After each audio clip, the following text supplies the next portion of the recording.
વિદ્યાર્થી મિત્રો, આપણે લાસ્ટ રેખાઓ પૂરું કર્યું એટલે યામ ભૂમિતિનો પહેલો પોઈન્ટ આપણે ભણ્યા. ત્યાર પછી હવે એને જ આગળ જઈએ તો વક્રો ભણીશું. R2 યામ પદ્ધતિ એટલે કે સમતલની અંદર વક્રો ભણીશું. હવે એ વક્રોમાં આપણે વર્તુળ, પરવલય, ઉપવલય અને અતિવલય એવા 4 વક્રો ભણવાના છે. અને એ 4 વક્રોનું એક જૂના અભ્યાસક્રમની અંદર દરેક વક્ર પ્રમાણે ચેપ્ટર જુદા હતા. હવે નવાની અંદર એ 4 ચેપ્ટરનું કોમ્પેક્ટ સ્વરૂપ બનાવીને એક નવું ચેપ્ટર શાંકવો આપેલું છે.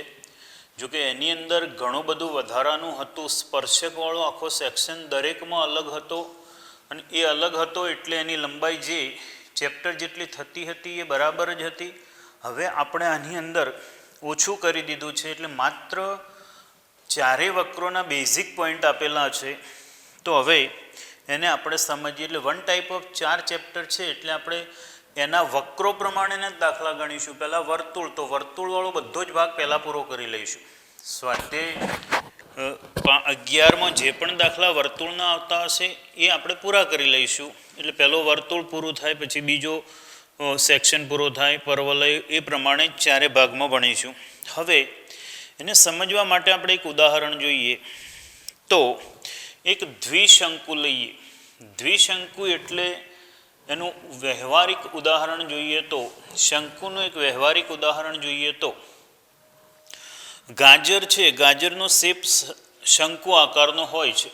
અથવા પછી એનાથી વધારે સારું સમજીએ તો જોકરની ટોપી. જોકરની ટોપી એ શંકુ આકારની હોય છે. હવે એને આપણે સમતલ વડે કાપીએ, જુદા જુદા ખૂણો રાખી અને સમતલ વડે શંકુની એટલે કે જોકરની ટોપીને કાપીએ તો જુદા જુદા આકાર થશે. એટલે દ્વિશંકુ બનાવવાનો. પહેલાં તો દ્વિશંકુ બનાવો એટલે શંકુ જોકરની જે ટોપી છે એની જે ટોચ છે એ ટોચ, એમ વિચારો કે આ ટોપી છે, નીચેના ભાગમાં મોટો ભાગ છે, આમ ટોપી છે. એવો જ એક બીજો એનું જે શિરોબિંદુ છે એવું એક બીજું શિરોબિંદુ ઉપર એક બીજો મૂકી દેવાનો. એટલે 2 આ ટાઈપના શેપવાળું ગોઠવણી કરવાની. આવું એક આ ઉપરના ભાગમાં એક ટોપી, આવું એક દ્વિશંકુ બનાવવાનું.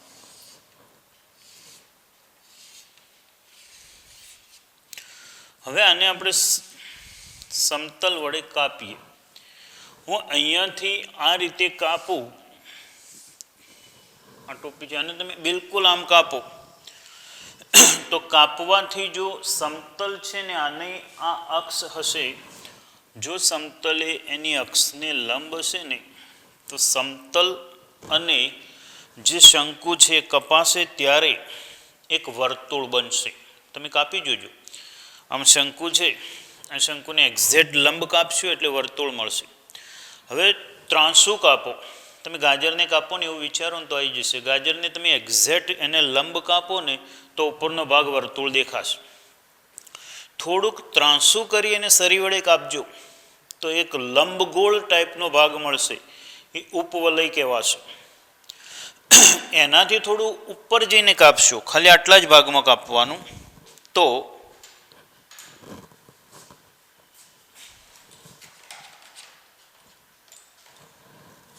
આ રીતે આટલા જ ભાગમાં કાપવાનું, આમ ત્રાંસુ કાપવાનું, તો અહીંયા ઉપવલય મળે, આવો ભાગ મળે. તમે માત્ર અહીંયા જ કાપો, શંકુનો ઉપરનો ભાગ જે એનો જે નીચે જે આવું હોય છે ને ગાજર,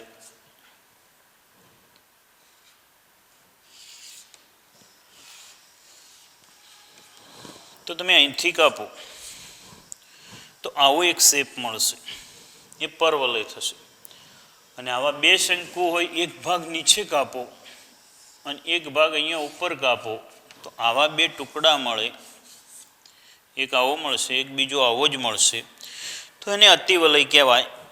એની બહુ હાલ ખાસ જરૂર નથી, પણ આવા શેપ મળે. ટૂંકમાં ગાજરને ભેગા કરીને તમે જુદા જુદા એંગલથી કાપો ત્યારે જુદા જુદા શેપ મળે છે. એ જ આપણા વક્રો છે. એક્ઝેક્ટ લંબ કાપવાથી વર્તુળ મળે, એંગલ થોડોક ત્રાંસો કરીને કાપો તો લંબ ગોળ એટલે કે ઉપવલય મળે. એક જ ભાગમાં કપાય એવી રીતે કાપો તો પર્વલય મળે, આવી રીતે બે ભાગમાં કપાય એવું કાપો તો અતિવલય મળશે. હવે તમે હોટલની અંદર જાઓ ને તો ઘણીવાર જે સલાડ હોય છે એમાં આવા કાપેલા શેપ જુદા જુદા હોય છે, તમે નિરીક્ષણ એ જગ્યાએ કરી શકો. જોઈએ તો હવે આપણો પહેલો વક્ર ભણીએ આપણે વર્તુળ. તો વર્તુળ એનો બેઝિક અથવા એની આકૃતિનું અર્થઘટન આપણને ખબર છે. વર્તુળનું આકૃતિ કેવી હોય એનું અર્થઘટન આપણને ખબર છે, નીચેના ધોરણમાં પણ ભણેલા છીએ. દાખલા તરીકે આ પ્રમાણે એક આ રીતે એક ફિક્સ જગ્યા છે. આ ફિક્સ જગ્યાએ ખીલો છે. આ ખીલાને તમે દોરી બાંધી દો અને એના છેડે કોઈ એક પ્રાણી ગાય બાંધેલી છે. હવે આ ગાય જ્યારે આ મહત્તમ અંતરે આમ ફરે ને એના મહત્તમ અંતરે ફરે તો આવી જે આકૃતિ રચાય એને વર્તુળ કહેવાય.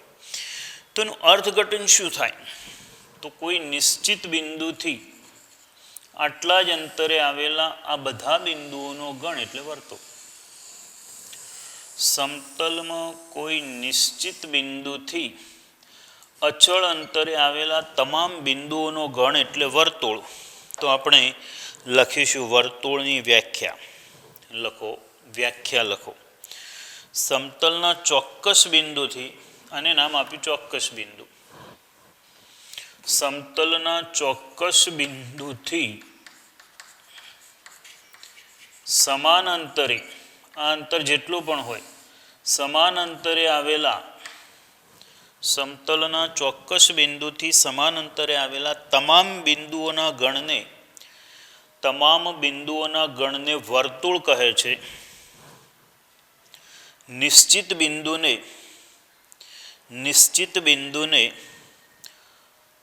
એમાં ચોક્કસ શબ્દ વાપર્યો છે. ચોક્કસ બિંદુને વર્તુળનું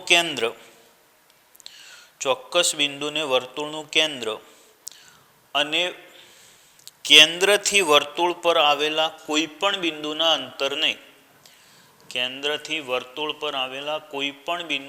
અંતરને વર્તુળની ત્રિજ્યા કહે છે. હવે આનો ઉપયોગ કરી અને વિચારીએ. આ જે છે તેની ત્રિજ્યા, તમે એક આકૃતિ દોરી લેશો. આટલી મોટી આકૃતિ નહીં દોરો, ચાલશે, સાપેક્ષમાં તમારે અનુરૂપ પડે એ પ્રમાણે એક આકૃતિ દોરો. આ ચોક્કસ બિંદુ અને કેન્દ્ર કહીશું.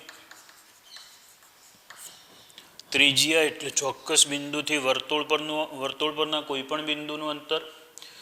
એનો અર્થ કે અહીંથી આપણે એવું લખી શકીએ તો વર્તુળ પરના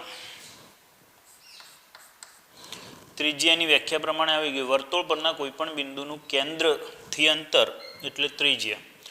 હવે યાદ કરો તો આપણે આવું ભણી ગયા. આને વર્તુળની જીવા કહેવાય. આ બધી વર્તુળની જીવા. તો લખો, જીવા માટે લખો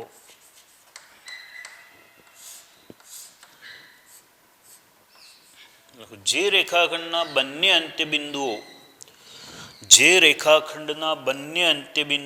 વર્તુળ પર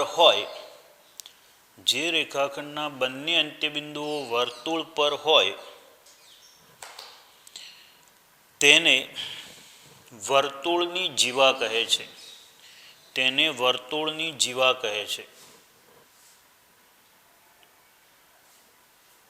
આ પછી લખો વર્તુળની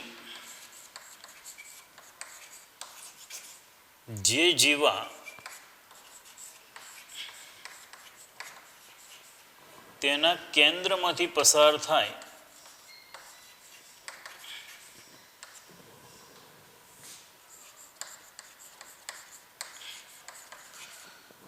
એટલે કે સૌથી મોટામાં મોટી જીવા.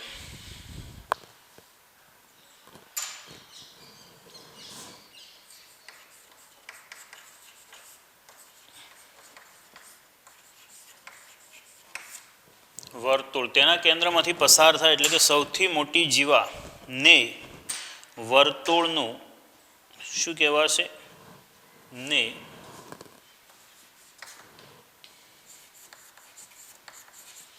વર્તુળ માટે વ્યાસ કહે છે.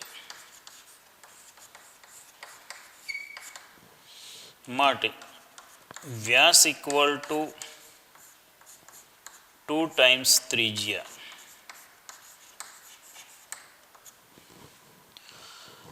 બીજું શું થશે અહીંથી? બીજું તારણ, તથા વ્યાસનું મધ્યબિંદુ ઇક્વલ ટુ કેન્દ્ર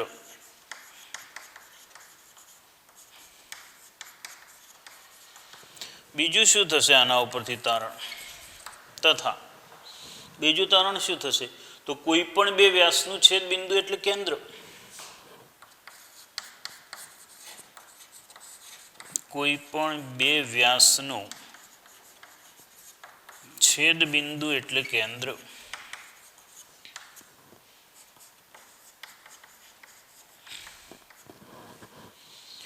એટલે આવા પરિણામો થશે. ત્યાર પછી એક બીજું પરિણામ લખીએ, એને આપણે સ્વીકારી લેવાનું છે અને બહુ જ ઉપયોગી પરિણામ છે, ખૂબ જ ઉપયોગી પરિણામ. વર્તુળનું કેન્દ્ર HK અને R ત્રિજ્યા હોય તો સમીકરણ x માઇનસ h નો વર્ગ પ્લસ y માઇનસ k નો વર્ગ ઇક્વલ ટુ r સ્ક્વેર. ખૂબ જ ઉપયોગી પરિણામ છે. વર્તુળનું સમીકરણ મેળવવાની જે પણ રીતો છે એ પૈકીની એક રીત આ છે. સૌથી વધારે ઉપયોગમાં લેવાતી, સૌથી વધારે દાખલા ગણવા માટે, વર્તુળનું સમીકરણ મેળવવા માટે x માઇનસ h નો વર્ગ પ્લસ y માઇનસ k નો વર્ગ ઇક્વલ ટુ r સ્ક્વેર. એટલે કે વર્તુળનું સમીકરણ શોધવા માટે કેન્દ્ર અને ત્રિજ્યાની જરૂર પડશે. વર્તુળનું સમીકરણ મેળવવા માટે કેન્દ્ર અને ત્રિજ્યાની જરૂર પડશે. તો મિત્રો યાદ રાખશો, કેન્દ્ર HK અને ત્રિજ્યા r હોય તો વર્તુળનું સમીકરણ x માઇનસ h નો વર્ગ પ્લસ y માઇનસ k નો વર્ગ ઇક્વલ ટુ r સ્ક્વેર પ્રમાણે વર્તુળનું સમીકરણ મેળવી શકાશે. હવે આપણે 11.1ના થોડાક દાખલા ગણીએ, પણ હજુ થોડાક સૂત્રો બાકી છે, એને હું પછી લખાવીશ, એક સાથે નહીં. એટલે અહીંયા લગભગ આના પછી 15 લીટી જગ્યા છોડી અને સ્વાધ્યાય 11.1 લખશો. સ્વાધ્યાય 11.1. જો વર્તુળનું સમીકરણ મેળવવા માટે આ એક સૂત્ર જ સૌથી અગત્યનું, એમ કે 80 થી 90% દાખલા ગણવા માટે આની જરૂર પડશે. માત્ર બીજામાં આપણે બીજું એક ઉપયોગમાં લઈશું. 15 લીટી જગ્યા છોડી પેજ નંબર 231 પરથી 11.1નો પહેલો દાખલો, એની રકમ લખો.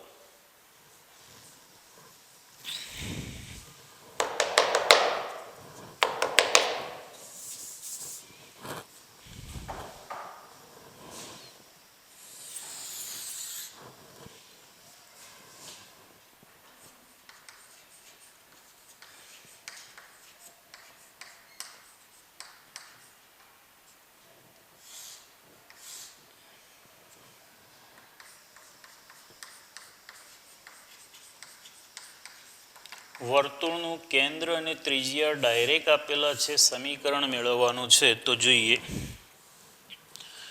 કેન્દ્ર HK બરાબર 0, 2 અને ત્રિજ્યા R બરાબર 2.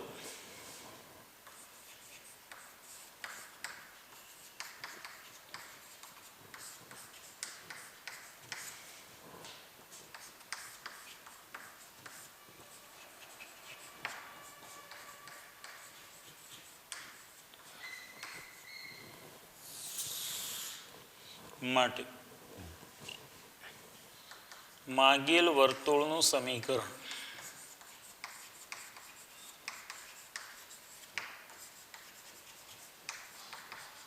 x માઇનસ h નો વર્ગ પ્લસ y માઇનસ k નો વર્ગ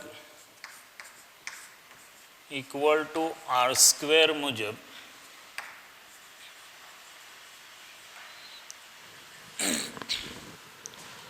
x માઇનસ 0 નો વર્ગ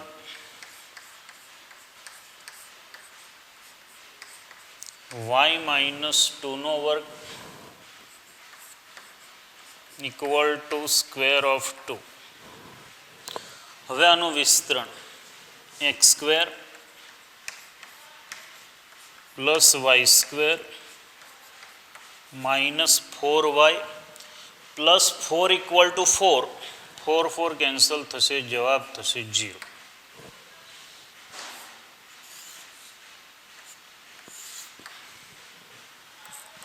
જો એનો બીજો તમે ગણજો, ત્રીજો ગણાવું છું.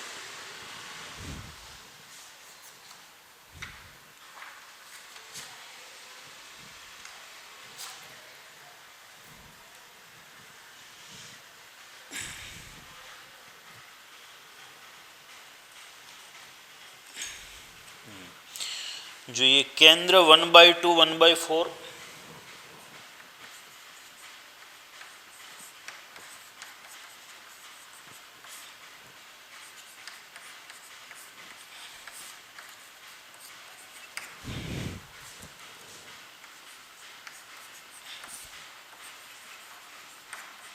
અને ત્રિજ્યા r ઇક્વલ ટુ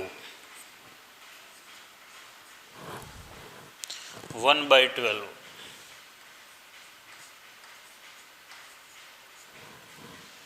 માટે માગેલ વર્તુળનું સમીકરણ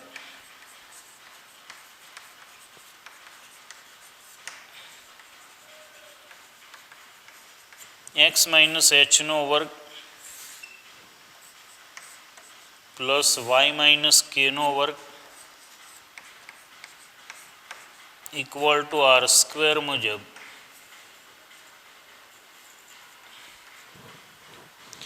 x માઇનસ 1/2 નો વર્ગ y માઇનસ 1/4 નો વર્ગ ઇક્વલ ટુ 1/12 નો સ્ક્વેર. હવે વિસ્તરણ કરીએ તો x square minus 2 into x into 1/2, therefore x square of 1/2 is 4, 1/4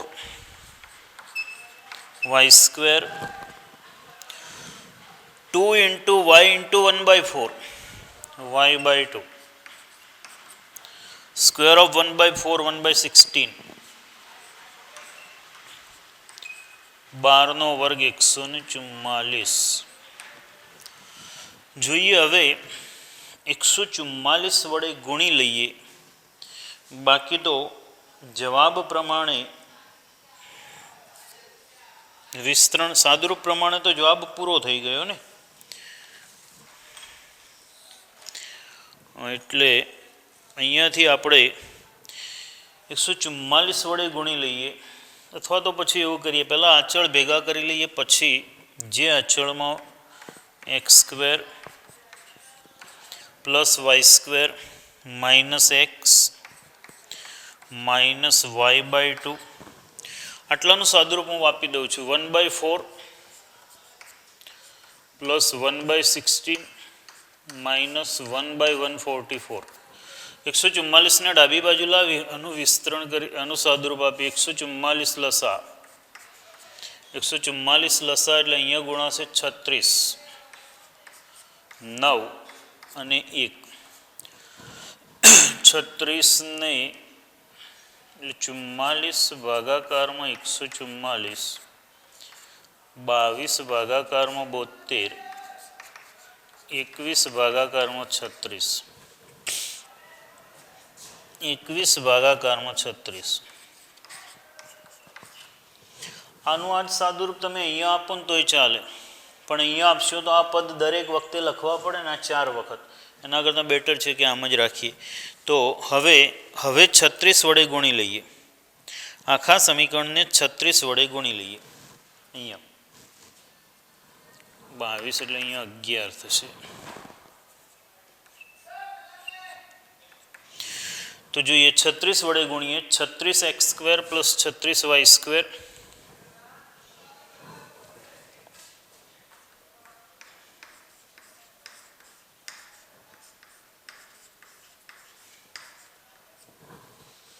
-36x -18y + 11 = 0. આવો થશે જવાબ. જોઈએ ચોથો ગણીએ, ત્રીજો આવી ગયો.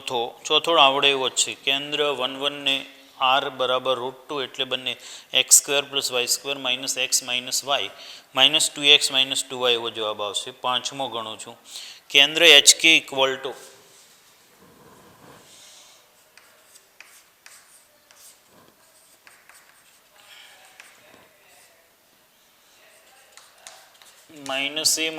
- b અને ત્રિજ્યા r =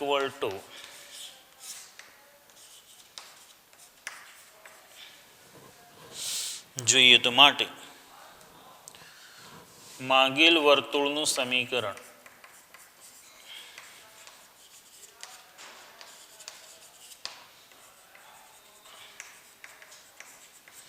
x - h² + y -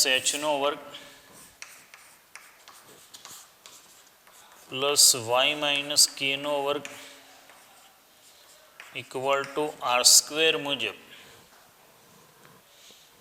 x²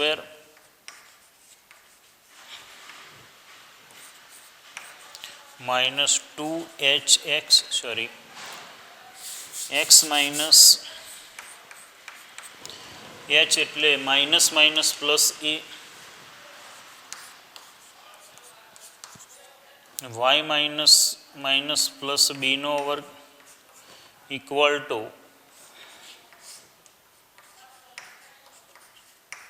a square minus b square નો વર્ગ. આનું સાદુરૂપ થશે x square plus y square plus 2ax plus 2by. આનું અંતિમ પદ a સ્ક્વેર આવશે, જમણી બાજુ વર્ગ કરો એટલે a સ્ક્વેર થશે, દૂર થઈ જશે. આનું અંતિમ પદ b સ્ક્વેર થશે અને પેલું માઇનસ b સ્ક્વેર આ બાજુ આવશે તો plus 2b square equal to 0.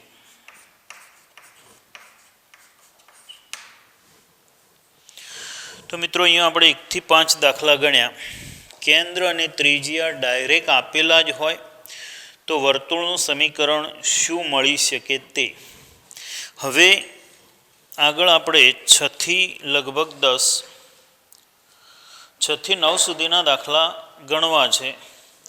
એમાં વર્તુળ આનાથી ઉલટું છે. આમાં વર્તુળનું કેન્દ્ર અને ત્રિજ્યા આપેલું હતું. હવે વર્તુળ એમાંથી સમીકરણ શોધ્યું. 6 થી 9 નંબરના દાખલાની અંદર વર્તુળનું સમીકરણ આપેલું છે અને કેન્દ્ર અને ત્રિજ્યા શોધવાના છે. તો મિત્રો આનાથી બિલકુલ ઉલટી ક્રિયા થઈ. તો હવે અહીંથી બીજી રીતે વિચારીએ તો એમ કહેવાય કે આના ઉપરથી આ સ્ટેપ લાવવાનું છે,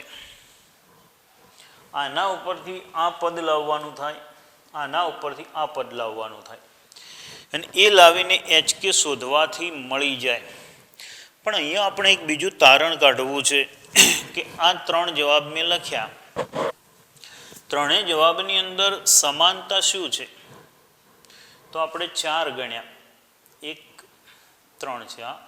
આ સમીકરણ છે, બીજું એક આ સમીકરણ છે અને ત્રીજું એક આ સમીકરણ છે. તો જો હંમેશા વર્તુળનું સમીકરણ હશે તો આપણને x સ્ક્વેર અને y સ્ક્વેરનો સહગુણક જુઓ. આ બંનેમાં આમાં 1 1, આમાં પણ 1 1, આમાં 36 36. એટલે x સ્ક્વેર અને y સ્ક્વેરના સહગુણકો સમાન હશે. વર્તુળના સમીકરણમાં એક્સ સ્ક્વેર અને વાય સ્ક્વેરનો સહગુણક સમાન હોવો જોઈએ. હવે સમાન હોવો જોઈએ પણ એમાં શૂન્ય નહીં ચાલે, શૂન્ય નહીં ચાલે, શૂન્ય સિવાયનો સમાન હોવો જોઈએ. બીજું કે આમાં એક્સ ઇન્ટુ વાયવાળું પદ નહીં આવે. બે ચલનું સમીકરણ ખરું, દ્વિઘાત પણ ખરું, પણ એમાં એક્સ ઇન્ટુ વાયવાળું પદ નહીં આવે.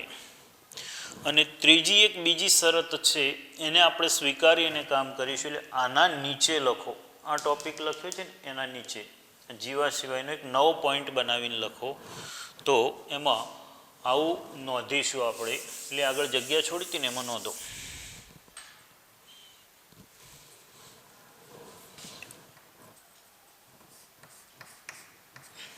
સમીકરણ વર્તુળ દર્શાવે તે માટે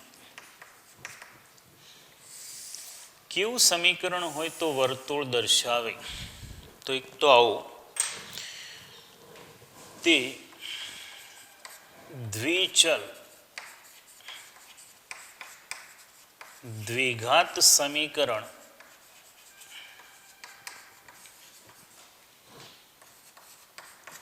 હોય છે. વર્તુળનું સમીકરણ દ્વિચલ દ્વિઘાત સમીકરણ હોય એટલે બે ચલ અને એની બે ઘાત હોય એવું હોય, જેમાં એક એક્સ સ્ક્વેર અને વાય સ્ક્વેરના સહગુણકો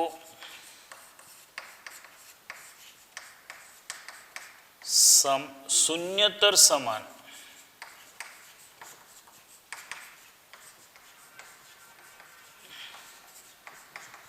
શૂન્યતર સમાન હોય, સરખા હોય, પાછા શૂન્ય સિવાયના હોય.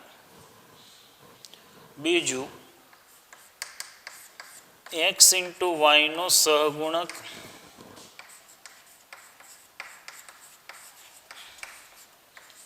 શૂન્ય હોય. એટલે અહીંયા કૌંસમાં લખો, એક્સ ઇન્ટુ વાય વાળું પદ ન હોવું જોઈએ, એક્સ ઇન્ટુ વાય વાળું પદ ન હોવું જોઈએ. અને આના ઉપરથી તારણ કાઢીએ તો આવું મળશે. આ સમીકરણ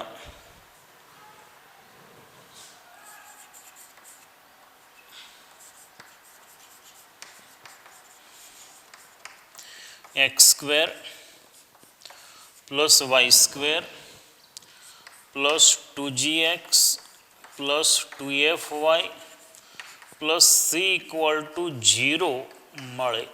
ઉપરના શબ્દોને સમીકરણમાં રજૂ કરીએ ને તો આવું થાય.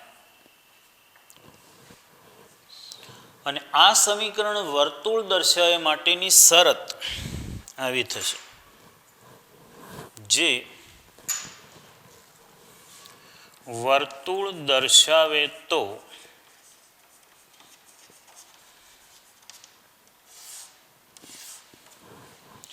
તે માટે g square plus f square minus c greater than 0 થવું જોઈએ. આવું થાય તો વર્તુળ દર્શાવે, અને વર્તુળ દર્શાવે તો કેન્દ્ર માઇનસ જી માઇનસ એફ અને ત્રિજ્યા જે ધન છે એનું square root, g square plus f square minus c થાય. એટલે મિત્રો આવું થશે. વર્તુળનું સમીકરણ, કોઈ પણ સમીકરણ આપણને આપેલું હોય તો વર્તુળ દર્શાવે કે ન દર્શાવે એના માટે આની સાથે એને સરખાવી દેવાનું. આની સાથે સરખાવો ત્યારે એક્સ સ્ક્વેર ને વાય સ્ક્વેરના સહગુણકો 1 જ હોવા જોઈએ. 1 સિવાયના હોય તો ગુણાકાર ભાગાકાર કરીને 1 લાવી દેવાનો, પછી આની સાથે કમ્પેર કરવાનું. એક્સનો સહગુણક 2g અને વાયનો સહગુણક 2f લઈ અચળ પદને સી રાખી અને પછી આ શરતમાં મૂકવાનું. જો ગ્રેટર દેન 0 થાય તો વર્તુળ દર્શાવે, ને દર્શાવે તો એનું કેન્દ્ર -g - f થાય અને એની ત્રિજ્યા વર્ગમૂળમાં g² + f² - c થશે. એટલે આ એક પરિણામ છે. એનો ઉપયોગ કરીએ આપણે ક્યારેક 2 અથવા 3 બિંદુમાંથી શોધવાનું વર્તુળનું સમીકરણ શોધવું હોય તો એમાં આનો ઉપયોગ થાય છે. એટલે વર્તુળનું સમીકરણ શોધવાના 2 સૂત્રો થયા. એક તો x - h² + y - k² = r². અને બીજું આ ક્યારે કયું વપરાશે તો બટ નેચર છે કે જ્યારે ડાયરેક્ટ આપણને કેન્દ્ર અને ત્રિજ્યા આપેલા હોય અથવા સરળતાથી મળી શકે એવા હોય ત્યારે x - h વાળું સૂત્ર વપરાશે. 2 બિંદુમાંથી પસાર થતું હોય, કેન્દ્ર કોઈ રેખા ઉપર હોય, એવું કોઈ પરિણામ આપેલું હશે ત્યારે આ સૂત્ર વપરાશે. તો જોઈએ મિત્રો, હવે આપણે છઠ્ઠો દાખલો ગણીએ. તો એમાં ઉપરની સૂચના તમે લખો. વર્તુળનું કેન્દ્ર અને ત્રિજ્યા શોધો.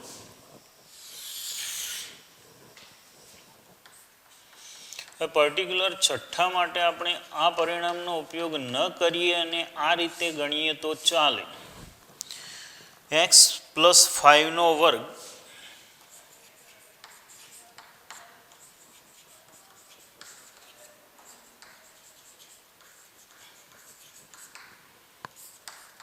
x + 5² y + y - 3² = 36. આના માટે આનો ઉપયોગ કરીશું ચાલશે. જેને x - h² + y -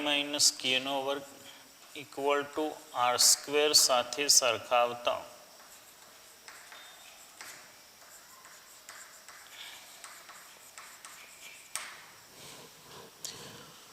કેન્દ્ર HK = h કેટલા મળશે જુઓ તો -5, k કેટલા મળશે 3 તથા ત્રિજ્યા r = √36, ઇટ મીન્સ 6. આ રીતનો ઉપયોગ કરો તોય ચાલે. આપણે 7મો ગણીએ. x² + y² - 4x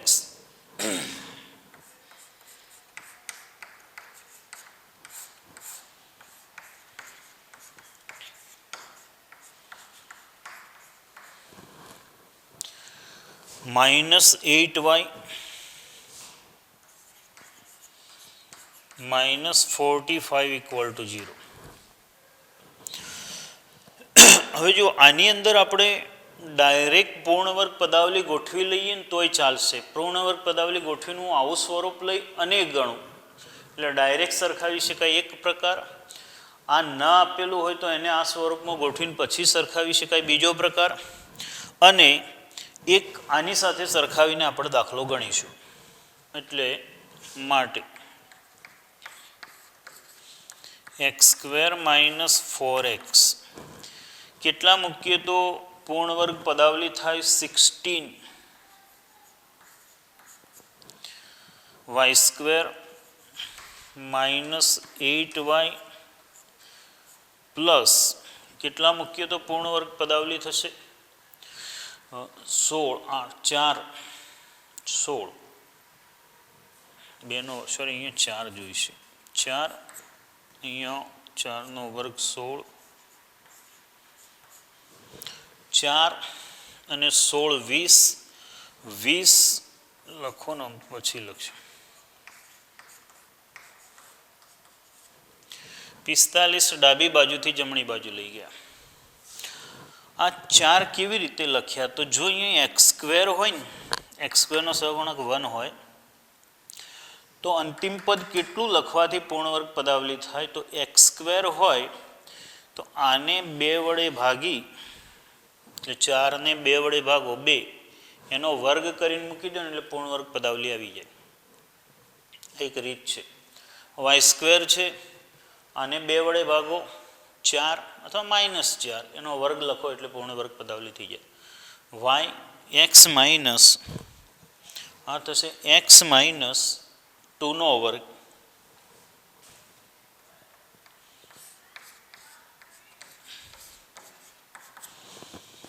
Y minus 4નો વર્ગ કેટલા થશે 65, જેને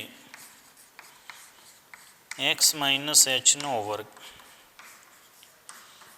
વાય માઇનસ કેનો વર્ગ ઇક્વલ ટુ આર સ્ક્વેર સાથે સરખાવતા કેન્દ્ર એચ કે ઇક્વલ ટુ 2, 4,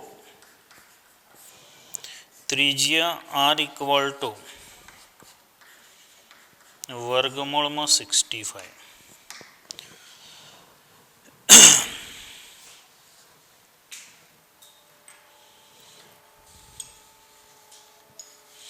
હવે મિત્રો તમે એનો 8મો દાખલો ગણી શકશો. આવી રીતે ગણશો તોય ગણાશે અને પેલી રીતે. હવે 9મો દાખલો છે એમાં હું આ પરિણામ લગાડું છું 2x² + 2y² - x. આ દાખલાને તમે જુદા કલરની પેનથી લખો. સારો પ્રશ્ન કહી શકાય. અઘરું તો જરાય નથી, પણ શરૂઆતમાં એક બાબત ધ્યાનમાં રાખવાની છે. 2x² + 2y² - x = 0. હું આ પરિણામનો ઉપયોગ કરી રહ્યો છું. તો સૌથી પહેલાં x² અને y² નો સહગુણક 1 બનાવવો પડશે. તો 2 વડે ભાગવા પડશે. મિત્રો આ રહી ના જવું જોઈએ, બાકી તો પછી આ રહી જાય એટલે બધું જ મળે. ક્રમમાં ચાલો એટલે કામ થઈ જાય, પણ સમય અને માર્ક્સ બંનેનું નુકસાન થાય 2 વડે ભાગતા. અગત્યનો પ્રશ્ન છે, નોંધ કરશો. તમે પણ સમજી શકો અગત્યનો કેમ છે. હવે લખીશું જેને x² + y² + 2gx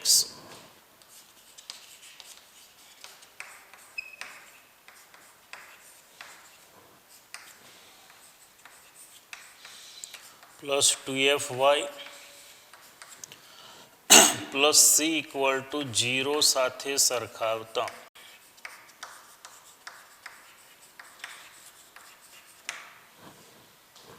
2g = -1/2. ખ્યાલ આવે છે ને? આ બંને તો ઇક્વલ થઈ ગયા. આ બંને -x/2 = 2gx, -x/2 = 2gx. x cancel કરો. -1/2 = g. એટલે 2g = -1/2. 2f = 0.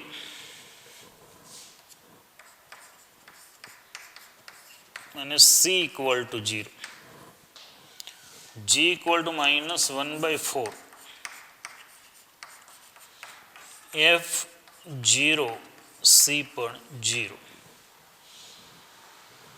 શરત g² + f² - c > 0 માં મૂકતા g², it means square of -1/4. 0, 0. 1/16 > 0. જે સત્ય છે.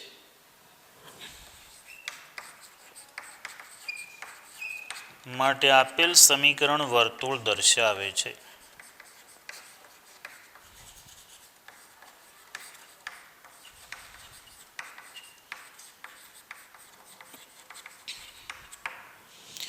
જેનું કેન્દ્ર -g - f = જેનું કેન્દ્ર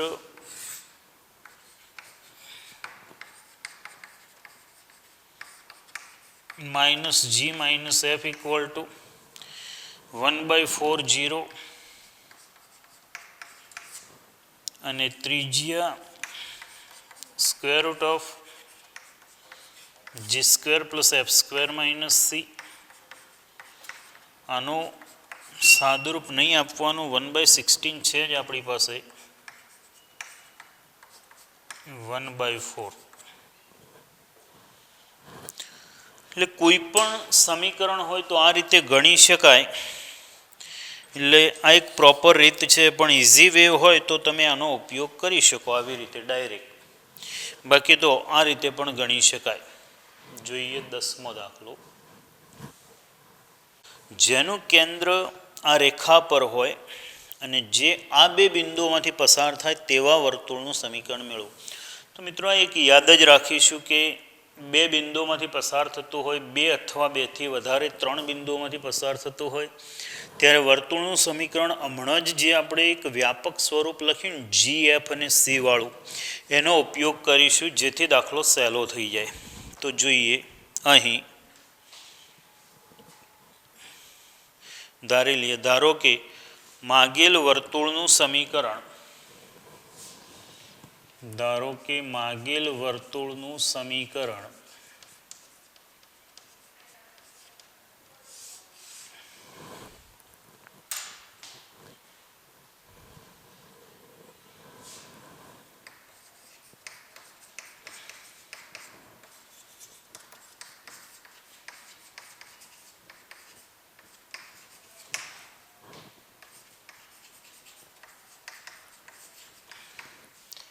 x² + y² + 2gx + 2fy + c = 0 છે.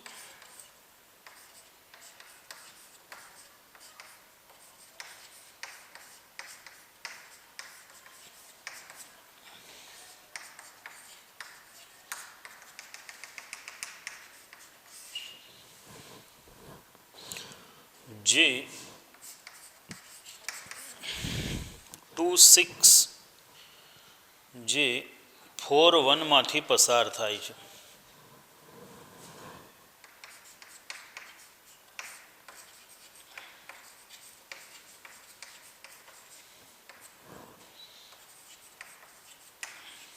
માટે x ની જગ્યાએ 4, y ની જગ્યાએ 1 મૂકી દઈએ.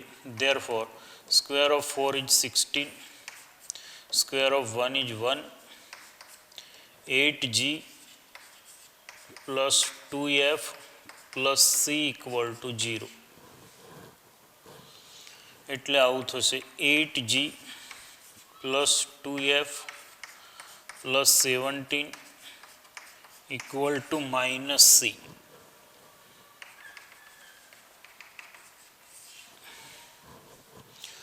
જે 4 1 પછી જે 6 5 માંથી પસાર થાય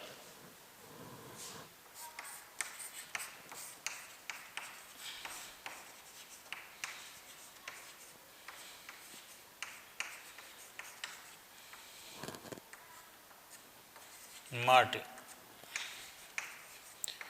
now square of 6 36, square of 5 25, 6 into અહીંયા x બરાબર 6 મૂકો તો 12g plus 5 it means 12f plus c = 0. therefore 12g plus 10f plus 61 = -c. ટૂંકમાં આપણે સમીકરણ 1 મુજબ જોઈએ તો 3 અજ્ઞાત શોધવાના છે અને 3 શરત આપેલી છે.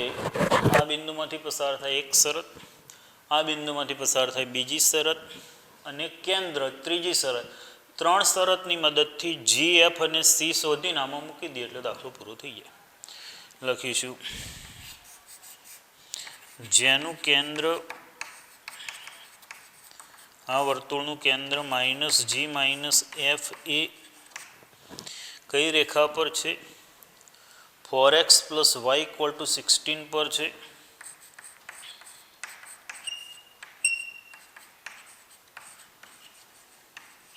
therefore -4g - f = 16. હવે જોઈએ આપણે બીજું, ત્રીજું અને ચોથું સમીકરણ ઉકેલીએ તો આપણને GF અને C મળી જાય. હવે હવે કઈ રીતે કયા સમીકરણો ઉકેલવા જોઈએ, તો સમીકરણ જોઈને જ નક્કી થાય. જો બીજું અને ત્રીજું બંનેમાં મેં -c ગોઠવી દીધા છે, -cની કિંમતો સરખાવી દો એટલે g અને f વાળું એક બીજું સમીકરણ મળશે, જેને નંબર 5 આપી દઈશું. પાંચમા સમીકરણમાં g અને f હશે, ચોથામાં પણ g અને f છે. પાંચમું અને ચોથું ઉકેલીશું એટલે g અને f મળી જશે. મળેલા g અને fને આ બંને પૈકી કોઈ પણ એકમાં મૂકીશું ને એટલે c મળશે. g f અને c મળેલા છે ને એકમાં મૂકીશું એટલે વર્તુળ મળશે, અને એ મળી જાય એટલે જવાબ મળશે. જવાબ મળે એટલે બીજો દાખલો ગણીશું. તો જોઈએ સમીકરણ 2 અને 3 સરખાવતા.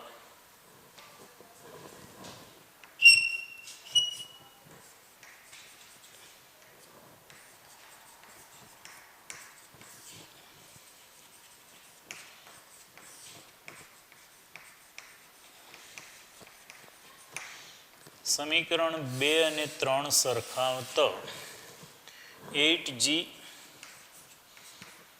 + 2f + 17 = 12g + 10f + 61. Therefore આને હું આ મૂકું છું, જો આ છે ને 8g અને 12g 4g 2f 10f 8f અને 61 ને હું ડાબી બાજુ લાવી દઉં. 61 - 17 4 અને 4.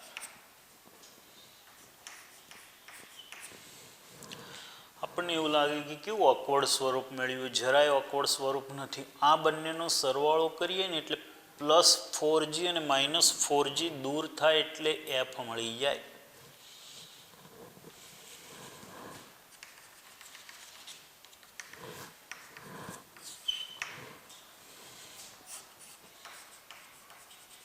સમીકરણ 4 + 5, 4 અને 5નો સરવાળો કરો તો -44 અને 66, 44 અને 16 તો કેટલા થશે? આ 28 -28 = 7f. And therefore f = -4.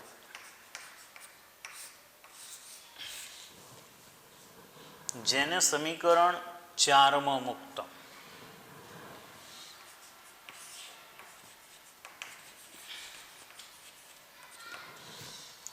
તો 4માં મૂકીએ તો -4f -4g +4 = 16 -4g = 12 g = -3.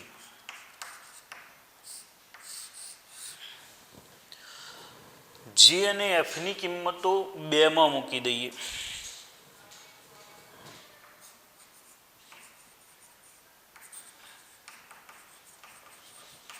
આ કિંમતો 2માં મૂકતા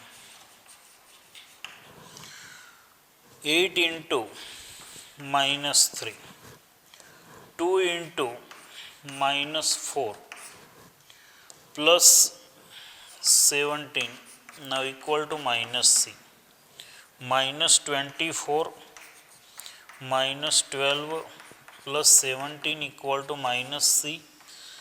જુઓ તો c શોધો તો કેટલા આવે છે?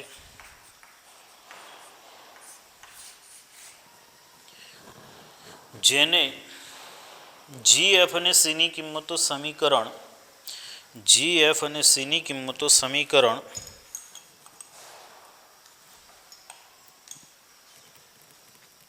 એકમાં મૂકો તો f ની કિંમત c ની કિંમત આવે છે c = 15. પેલા બંને તો બરાબર છે, -6 અને -, તો આમાં મૂકો ને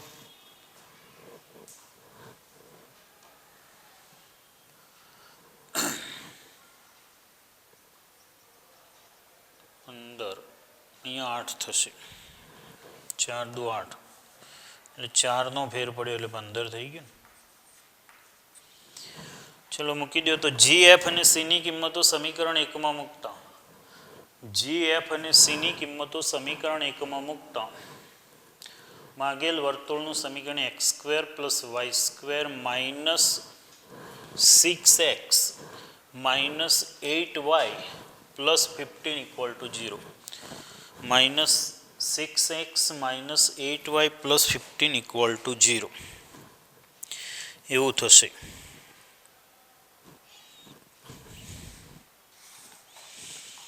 જોઈએ નેક્સ્ટ 11મો.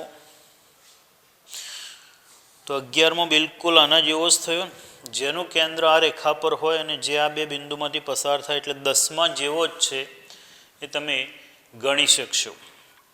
આપણે 12મો જોઈએ, જેનું કેન્દ્ર એક્સ અક્ષ પર હોય અને જે 2, 3માંથી પસાર થતું હોય તેવા વર્તુળ થતું હોય ને ત્રિજ્યા 5 હોય એવા વર્તુળનું સમીકરણ મેળવો. જોઈએ કેન્દ્ર એક્સ અક્ષ પર છે એટલે H0 ધારી શકાશે.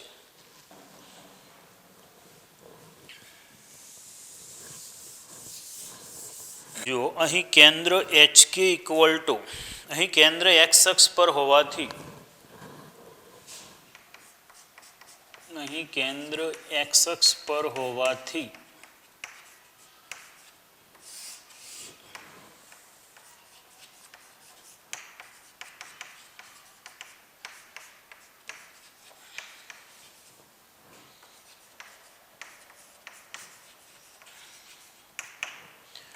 HK ઇક્વલ ટુ H0 લઈએ તથા ત્રિજ્યા R ઇક્વલ ટુ 5 આપેલ છે તથા ત્રિજ્યા R ઇક્વલ ટુ 5 આપેલ છે.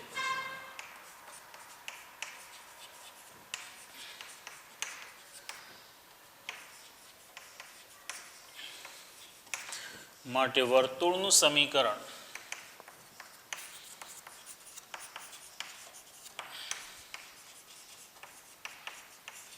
x માઇનસ h નો વર્ગ પ્લસ વાય માઇનસ કે નો વર્ગ ઇક્વલ ટુ આર સ્ક્વેર મુજબ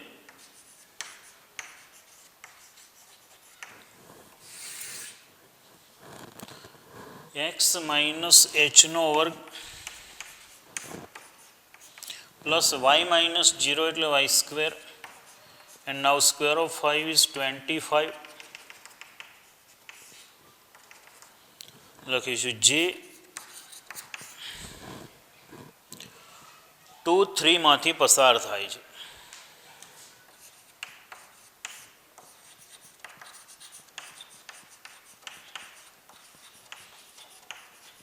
મૂકી દઈએ તો 2 માઇનસ h નો વર્ગ 3 નો વર્ગ 9, 25 માટે 2 માઇનસ h નો વર્ગ equal two 16. Now 2 minus h equal to 4, 2 minus h equal to minus 4. Therefore h equal to minus 2 equal to h अथवा 6 equal to h. બંને કિંમતો 1 by 1 મૂકી દઈએ. પરિણામ 1માં મૂકતા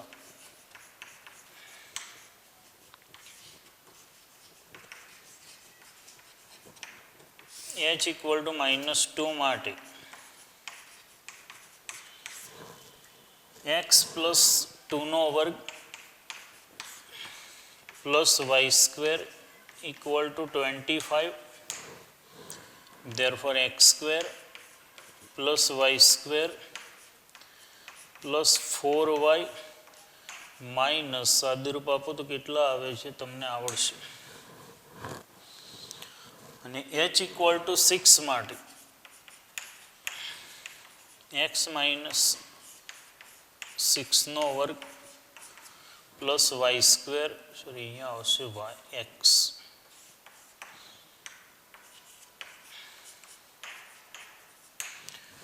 therefore x square plus y square minus 12x plus 11 equal to 0.